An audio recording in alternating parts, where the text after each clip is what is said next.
Magandang umaga, ngayon pa'y araw ng Biyernes, July 5, 2024. Update po muli sa lagay ng panahon.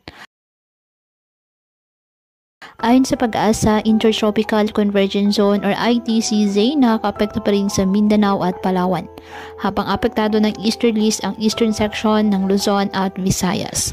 Samantala, wala pong bagyo o low pressure area na minomonitor sa loob po ng Philippine Area of Responsibility maging sa labas na maaaring makaapekto sa ating bansa. Ngayong araw, dahil po sa ITCZ, asahan ng maulap na kalangitan na may kalat-kalat na pag-ulan at thunderstorms sa BRMM, Zamboanga Peninsula at Northern Mindanao.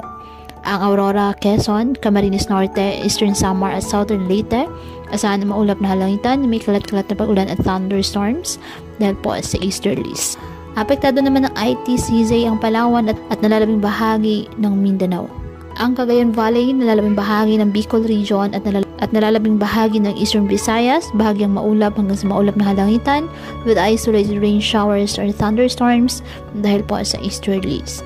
At apektado naman ng mga localized thunderstorms ang Metro Manila at nalalabing bahagi ng ating bansa. Kaya patuloy pa rin po natin na pinag-iingat ang ating mga kababayan sa banta po ng mga posibilidad ng pagbaha at pagguho ng lupa, lalo na kapag may malalakas na ulan.